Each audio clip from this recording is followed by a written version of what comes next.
Welcome on board the Ambassador Ambition, Britain's premier value cruise line.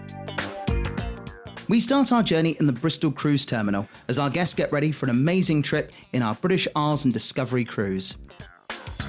In the Bristol cruise terminal, our embarkation team are here to give our guests the warmest of welcomes, and our photography team are on hand to capture the first smiles of the day.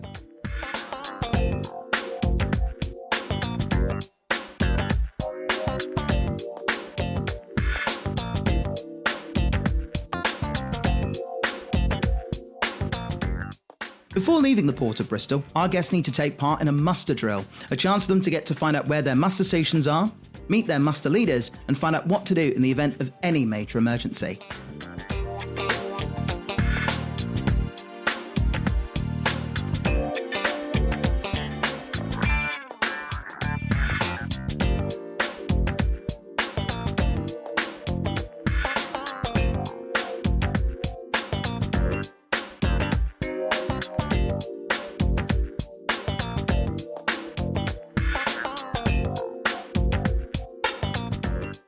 As we leave the port of Bristol behind us, it's time for the Ambassador Ambition to move on to its next port of call, the beautiful town of Falmouth in Cornwall.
It's the morning of the 6th of September as the Ambassador Ambition arrives with beautiful weather at the first port of call, Falmouth.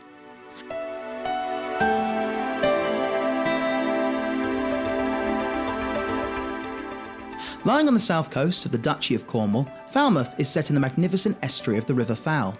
The town combines history and culture and is a starting point for many of the stunning, beautiful, historical and scenic sights that Cornwall has to offer.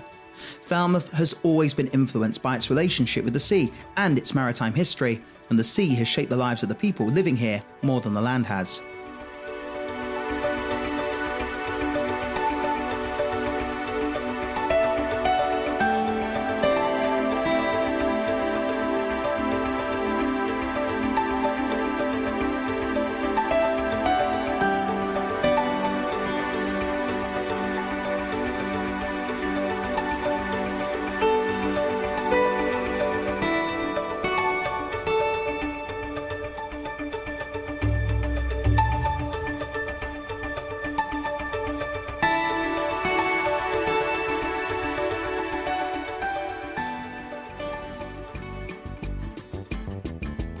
Lying offshore is a small granite island rising out of the water like a giant sandcastle, St Michael's Mound. From the shoreline, you may photograph the island, which is crowned by a castle and a cluster of other buildings hugging the rock's peak.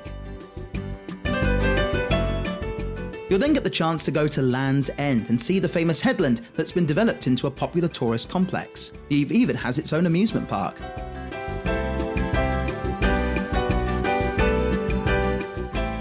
You'll get to enjoy some free time to walk down to the rocky plateau and the viewing area on top of the 60-foot or 80-metre high granite cliffs of Land's End. On a clear day, this blustery but majestic headland offers dramatic views of the coastal areas and the wind-eroded outcrops lying just offshore.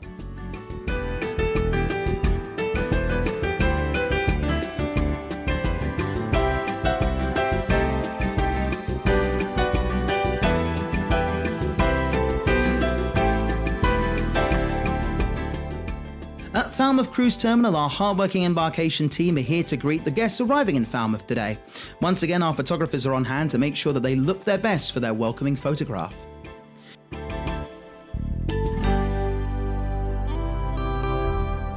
In the evening, it's a beautiful sunset as the Ambassador Ambition leaves Falmouth and moves on to its next port of call, the majestic Normandy port of Honfleur in France.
It's our first day at sea as we get ready to make our way to the port of Honfleur. In the Clifton Bar, guests get to unwind and relax with a beautiful drink to start their morning.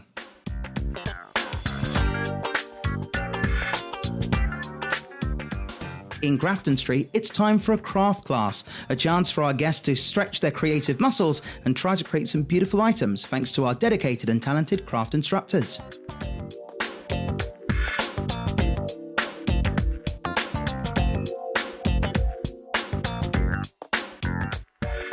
Upstairs in the cavern, it's time for our coffee demonstration, hosted by Shaylee. Cruise director Jack and Carlito, our bar manager, are on hand to showcase how we make our specialty coffees here on board the Ambassador Ambition.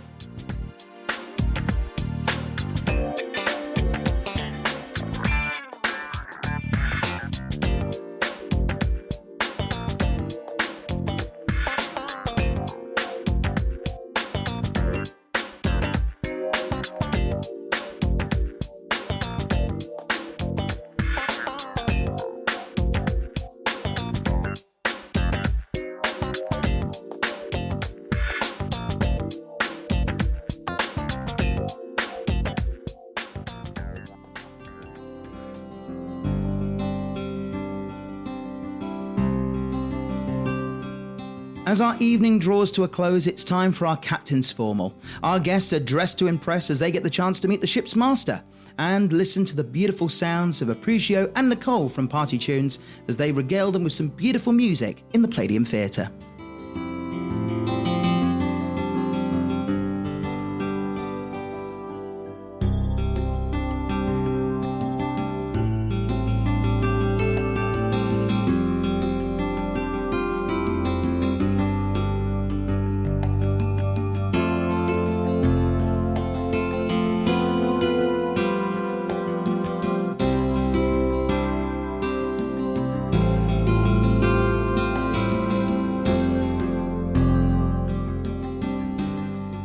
But ladies and gentlemen, he would like to come to the stage to say a few words this evening. It's not about me, so I will stop waffling on. Let's have a massive round of applause for the master of the ship. Ladies and gentlemen, Captain Alexei.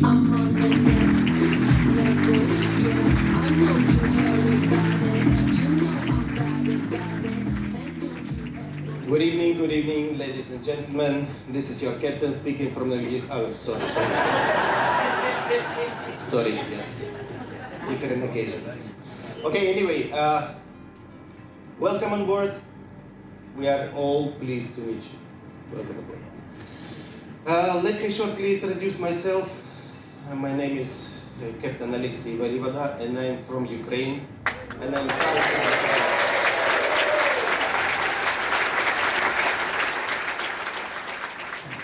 amazing in all respects.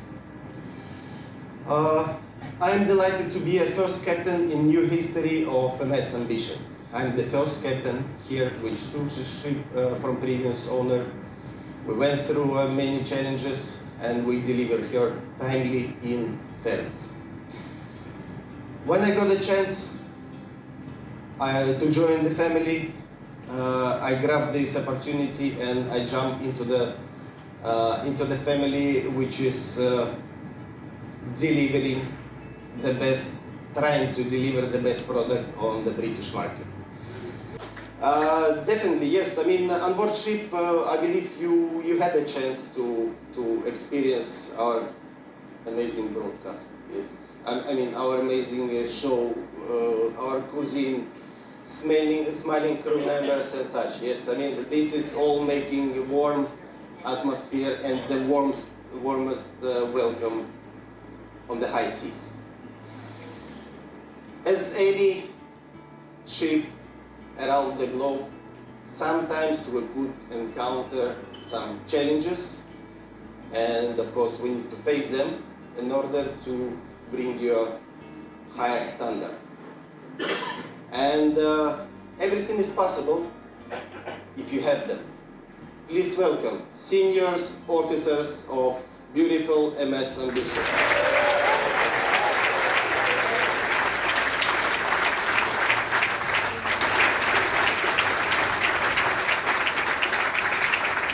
Let's have a toast for charming MS Ambition. Cheers. Cheers. Yamas.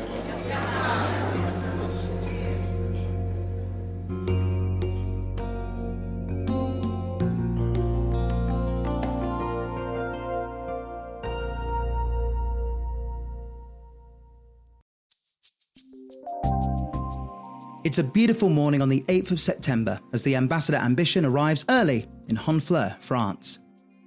Honfleur in Normandy is a charming seaside town on the Seine estuary that's immediately recognisable by its tall, narrow buildings which look as though they've been squeezed into the streets. Honfleur is one of the few Norman cities that wasn't bombed during World War II. This beautiful town has therefore been able to preserve all of its unique styles. You'll get to see the influences of the 15th, 16th and 17th century houses, which walls contain a very eventful history. While in Honfleur, you'll get to visit the wooden St Catherine's Church, built by naval craftsmen and shipbuilders, whose vaulted ceiling resembles a ship's upturned hull.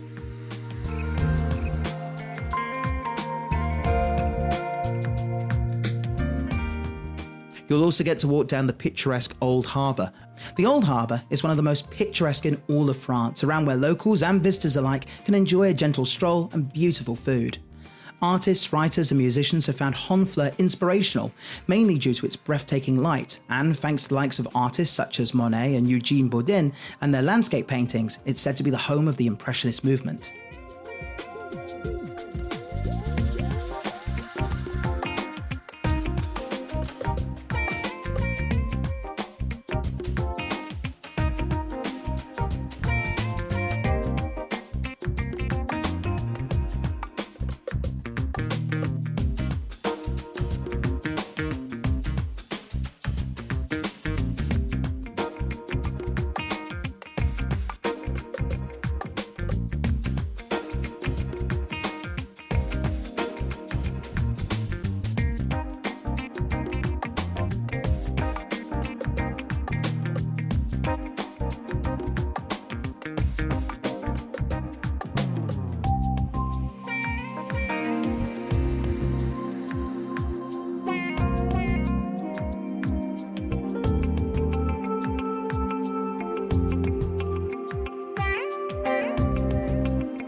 If you wish to see more highlights of the Honfleur countryside, you may wish to visit Bonne-Verne-aux. This village belongs to a very selective club of the 100 most beautiful villages of France. With more than 30 half-timbered houses, it's an archetypical Roman village with its houses having been lovingly restored.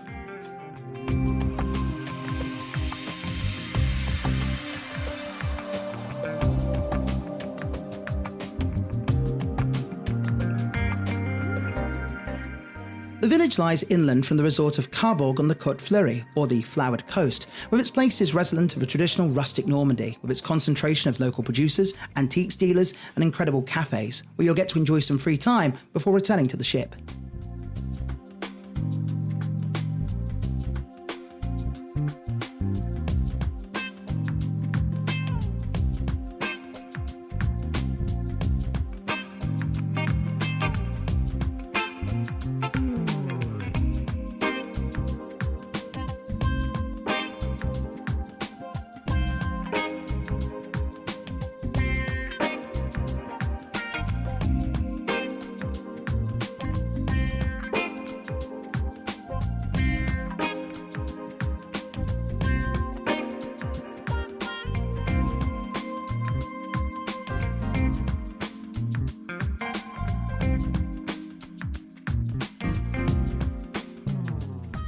After spending a wonderful day here in the port of Honfleur, it's time for the Ambassador Ambition to move on to its next port of call, Dundee in Scotland.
It's our second day at sea, and upstairs on the pool deck, cruise director Jack is on hand for our fruit and veg carving, where he gets to showcase the amazing talents of our master carver, Hutu.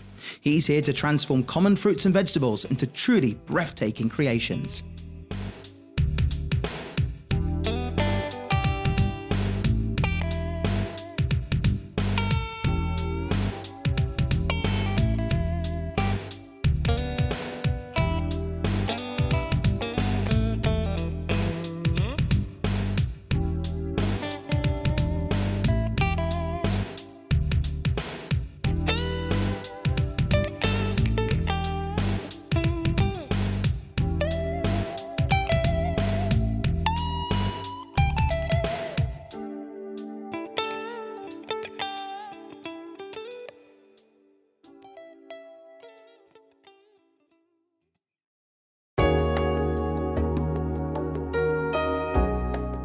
It's a lovely sunny day on the 10th of September as the Ambassador Ambition arrives in the port, Dundee.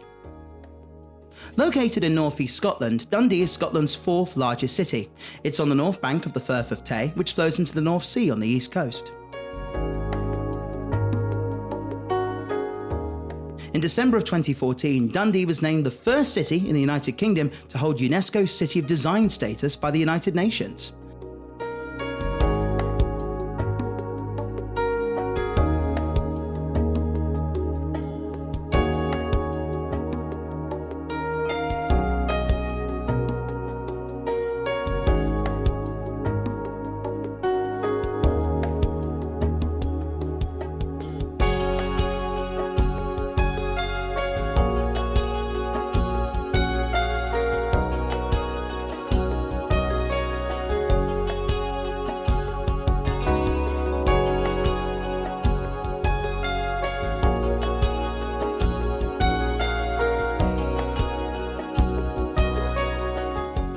Dundee is a fairly compact city and it's easy to get to most places on foot. Located near to the docks is the city centre. Dundee's bus station is known as Seagate, and from here there are good bus links to many Scottish towns and cities.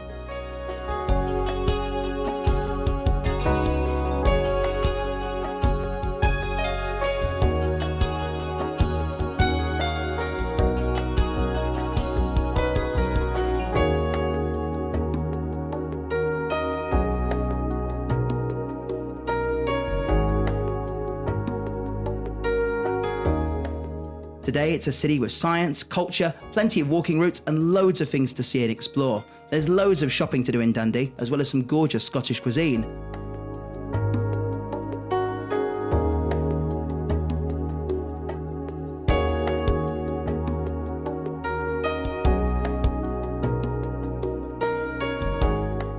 One interesting character you might bump into while walking down the high street is the comic book character Desperate Dan. DC Thompson, the creator of the long-running British comic strips The Dandy and The Beano, is based in Dundee, and some of their most iconic characters, including Or Willie and Minnie the Minx, can be located all around the city.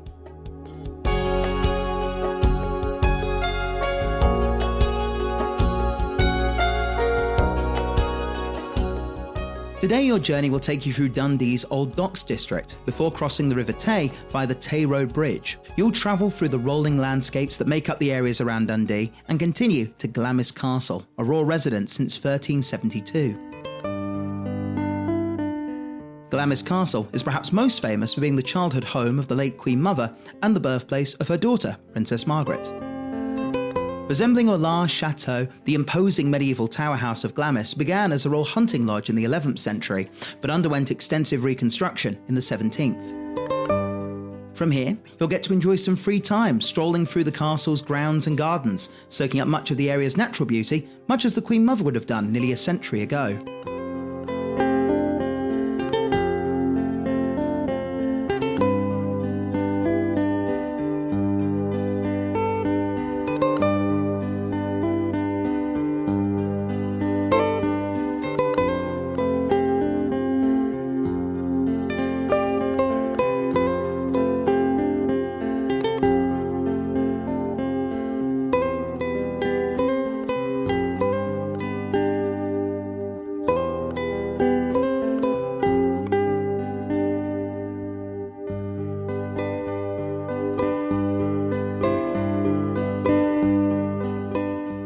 In another experience, you'll get to return to the centre of Dundee for a brief city tour, where you'll get to see the impressive buildings erected during the city's Victorian Golden Age, and get a glimpse of the expedition ship RRS Discovery, which was used for expeditions to Antarctica led by Captain Robert Falcon Scott.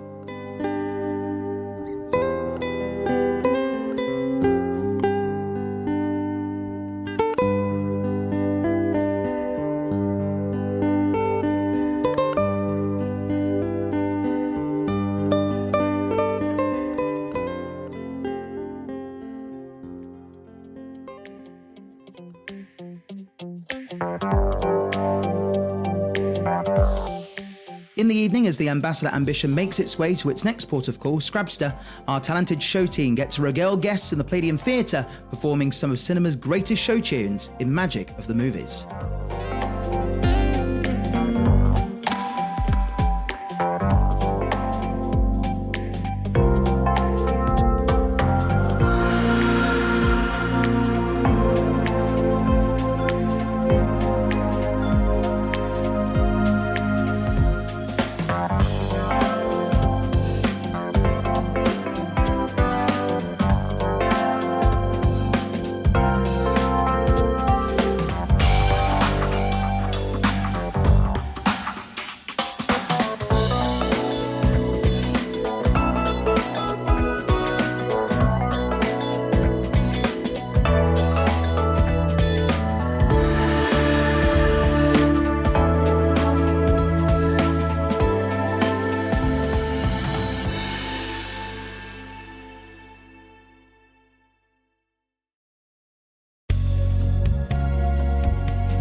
It's another sunny day on the 11th of September as the Ambassador Ambition arrives in the port of Scrabster, Scotland. Scrabster, in the county of Caithness, was a port of choice for the late British Queen and her family when they disembarked from the Royal Yacht Britannia every August to visit the late Queen Mother in her summer residence at the Castle of May.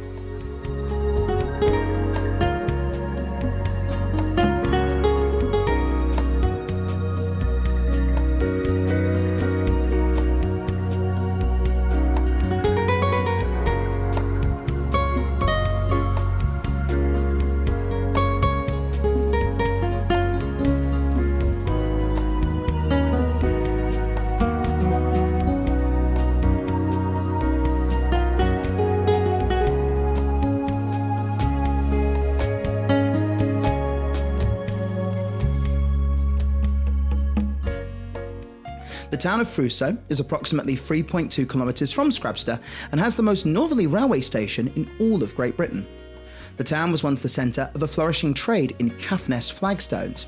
This no longer exists, however the attractive locally quarried flagstones are much in evidence around the area.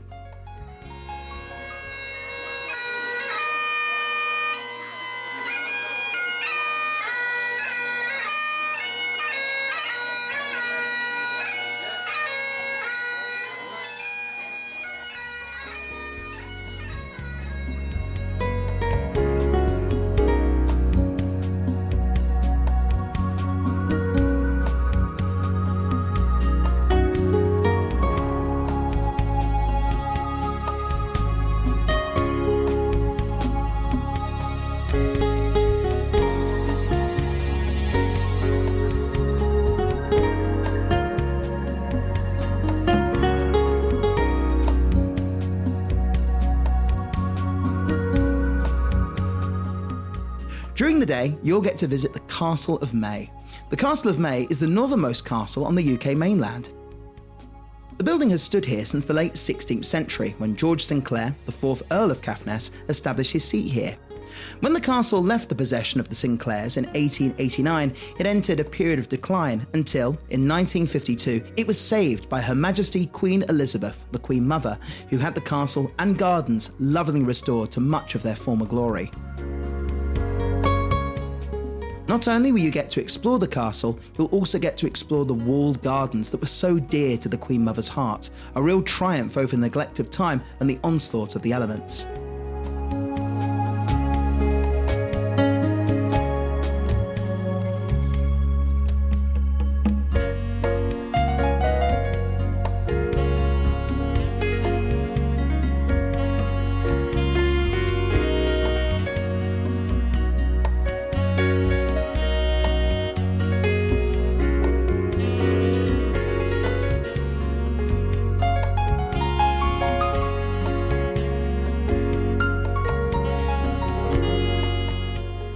Leaving the Castle of May, you'll then get to visit Kingsbury Kirk. There is a long history of Christianity in Caithness. Legend says that disciples of St Ninian brought the faith to Caithness as early as the 5th century. 3 castles in Caithness date from the Middle Ages are still in use here. One of them, Kingsbury Kirk, was regularly used by the Queen Mother while on holiday at the nearby Castle of May.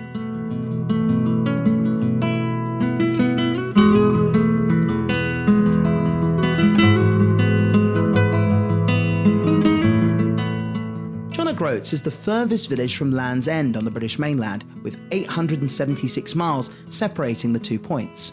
The small village settlement was given its rather curious name by a Dutchman, Jan de Groot, who established a ferry link with the newly acquired Orkney Islands. A mound and flagpole near the John O'Groats House Hotel mark the site where Jan de Groot built his house.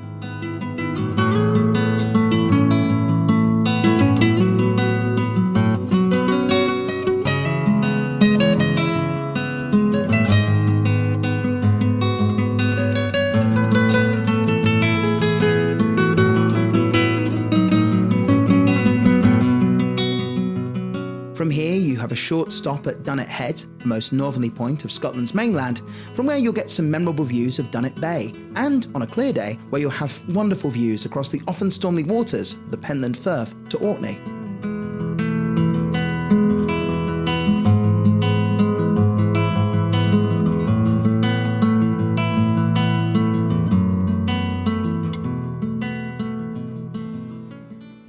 After our stay in Scrabster, it's time to move on to our next port of call, Portree, in the Isle of Skye.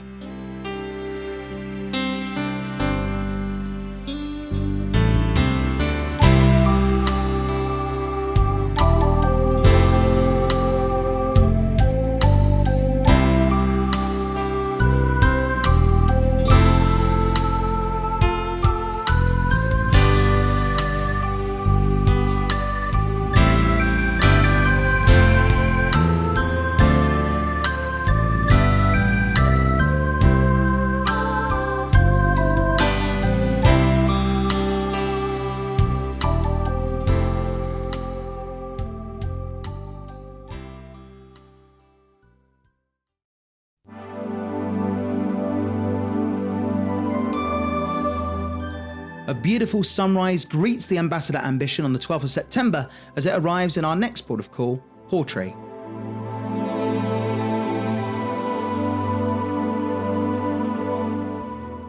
Today, the Isle of Skye remains mysterious and mountainous, a beautiful island that's often covered by soft mists. Much photographed are the really old crofts that can be seen around the island, one of 2 of which are still inhabited with their thick stone walls and thatch roofs.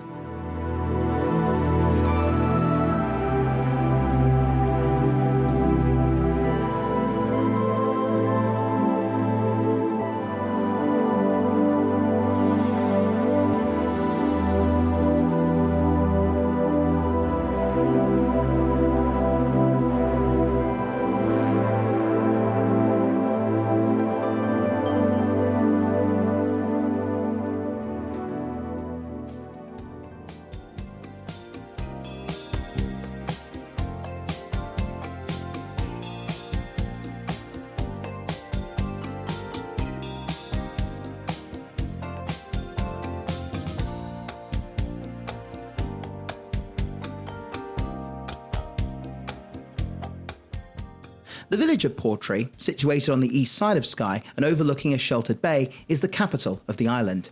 It's surrounded by hills, Ben Varg to the south and Fingal Seat to the west.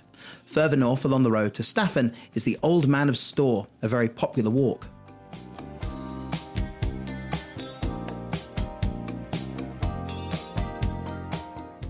The village hosts numerous annual events, such as the Portree Show, the Isle of Skye Half Marathon, and the island's largest event, the Skye Highland Games, which draws visitors and locals alike.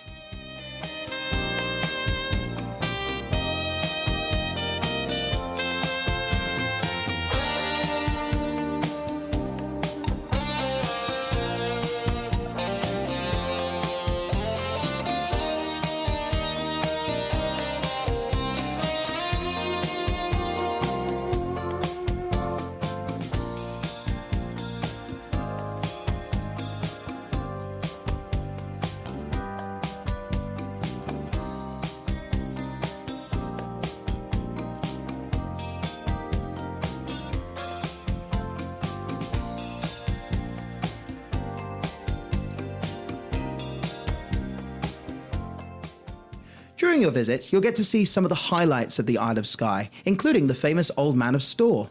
The Store is a large pinnacle of rock that stands on the highest point of the Trottenish Ridge, composed of ancient lava flows, and continues to Kilt Rock, a 295-foot rock cliff on the Trottenish Peninsula, which looks strikingly similar to a pleated kilt.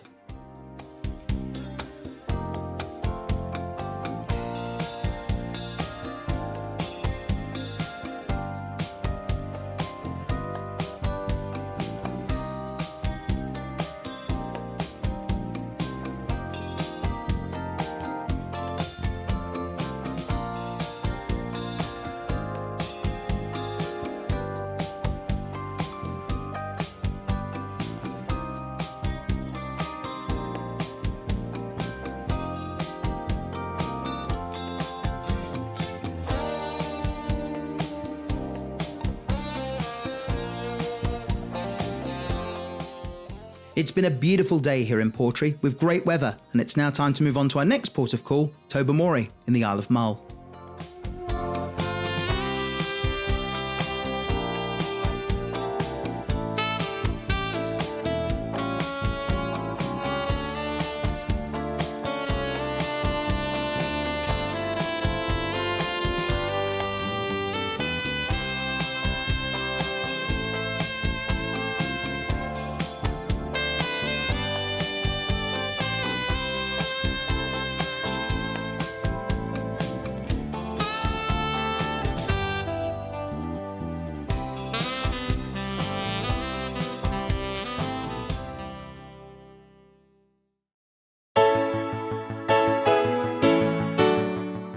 It's the morning of the 13th of September, and the Ambassador Ambition is tendering all the way to the port of Tobermory on the picturesque Isle of Mull. The Isle of Mull and Iona have become one of the premier destinations for wildlife watching in the United Kingdom in the last few years. The seas off the coast of Mull are important feeding areas for whales, dolphins and basking sharks, and today even a few dolphins swam past the side of the Ambassador Ambition during our arrival at Tobermory.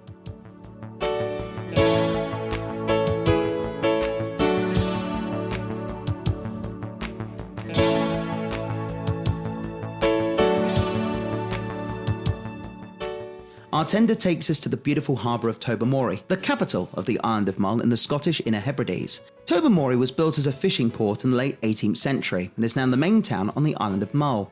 It's a beautiful picture postcard village with brightly coloured buildings along the main street to the pier and high woodland fringing hills surrounding the bay.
Today's experience consists of a coach journey and a short ferry ride, bringing you to the beautiful and atmospheric island of Iona.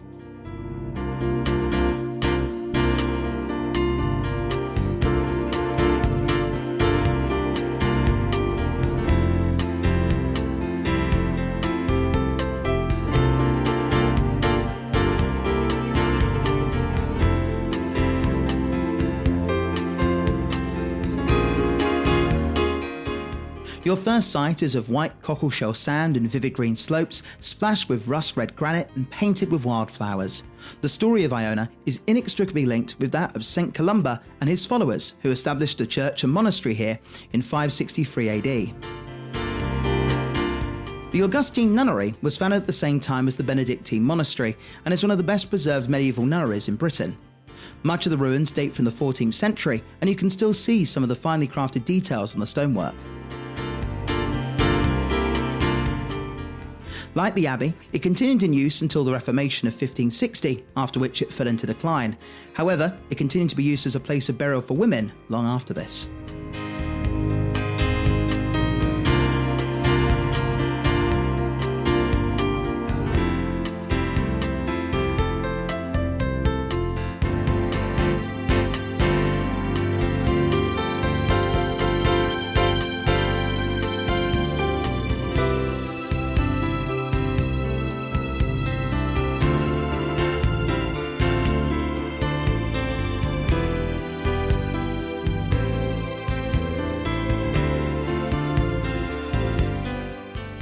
The island is mostly traffic-free, and you'll walk the pathway from the ferry and then up the slope towards the famous abbey. After Columba's death, the influence of Iona Abbey gradually declined, a process hastened by the raids of Viking pirates who ransacked the abbey and massacred its monks on several occasions.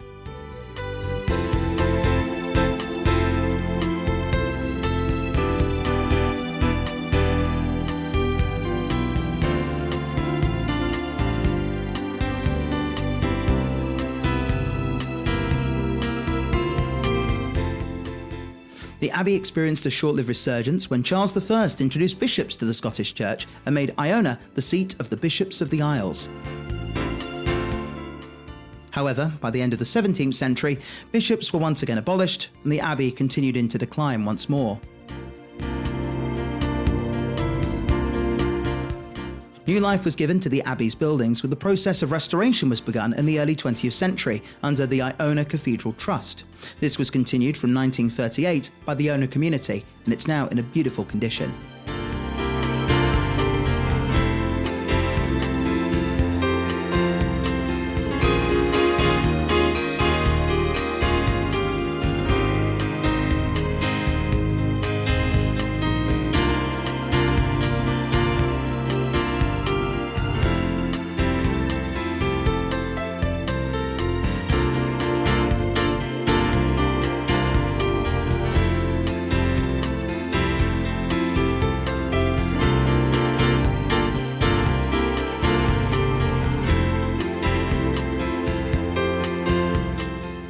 After staying in the beautiful port of Tobermory, it's time for the Ambassador Ambition to hoist its anchor and move on to our next port of call, Belfast in Ireland.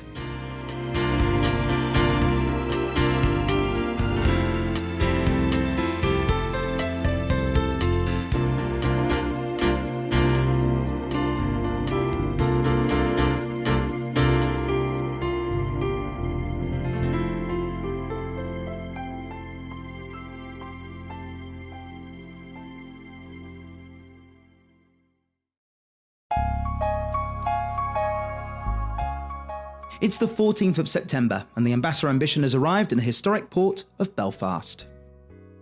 Belfast is Northern Ireland's capital city. It's now alive with culture, history and world-class attractions. Standing on the banks of the River Lagan, it was the birthplace of the famous cruise liner the RMS Titanic, which famously struck an iceberg and sank in 1912. In the early 19th century, Belfast played a very important role in the Industrial Revolution, becoming the largest linen producer in the world.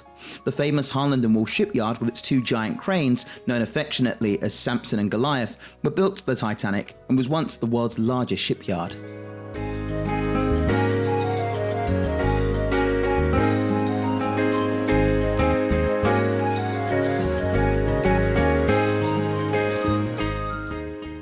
Scrabster will allow you a trip to visit Titanic Belfast, an absolutely incredible museum and a monument to Belfast's maritime heritage. It's built on the site of the former Highlands Wharf shipyard and located beside the Titanic slipways, the very place where Titanic was designed, built and launched. This experience tells the story of Titanic from her conception through to her construction, launch and to her infamous maiden voyage and subsequent place in history. Titanic had 9 galleries containing a variety of interactive materials and media, including computer-generated imagery, film, video, audio and archival footage, as well as beautiful and detailed scale models. The adventure begins the moment you walk through the door into the building's giant atrium, surrounded by the 4 high-impact, hole-shaped sections which house the experience. The stories of the passengers, crew and the heroes of the day are all told in an exciting and modern way.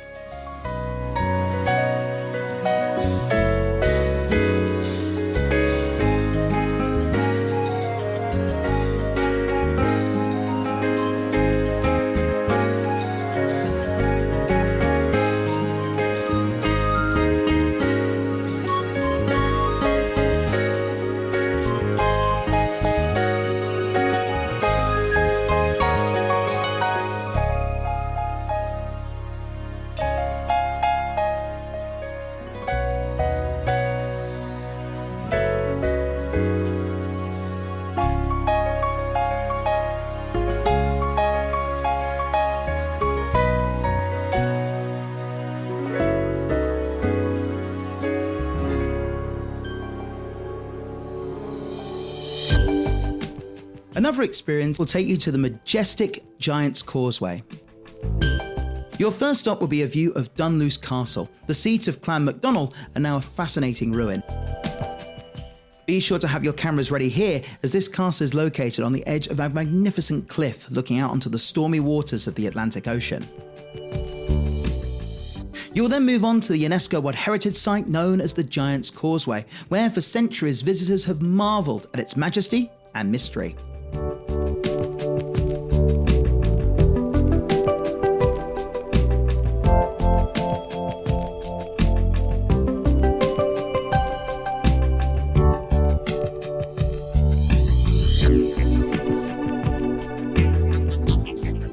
The Giant's Causeway is an area of around 40,000 interlocking basalt columns, the result of an ancient volcanic fissure eruption. Most of the columns are hexagonal, although some of them have 4, 5, 7 or even 8 sides.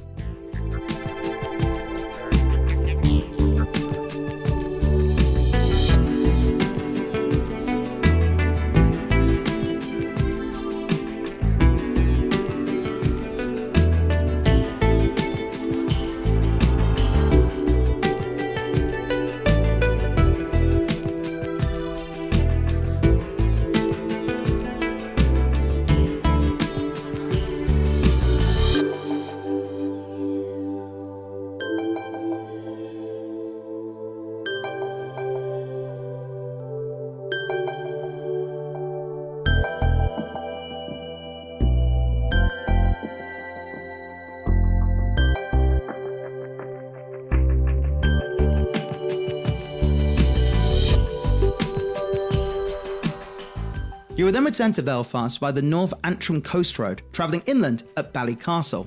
Discovering an unparalleled seascape, towering cliffs and white sandy beaches, you'll then get to wind your way to Carrick-a-Reed Rope Bridge. Spanning a chasm some 88 feet or 27 metres deep, its construction, once considered of a single handrail and wildly spaced slats, was used by fishermen who would traverse across the rope bridge while bringing salmon off the island. From Ballycastle, you'll then get to turn inland, return to Belfast port and your awaiting ship.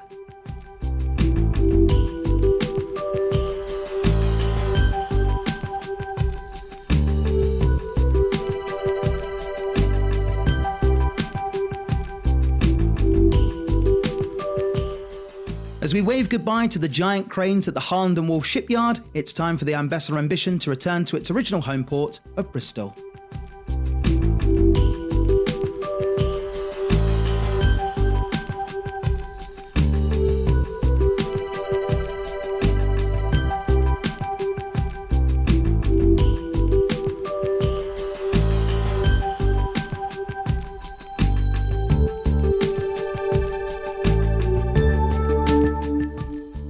our evening, our guests get to take part in a true cruise ship tradition as they wave their handkerchiefs over their heads to salute our hard-working waiter and galley team in our Baked Alaska parade.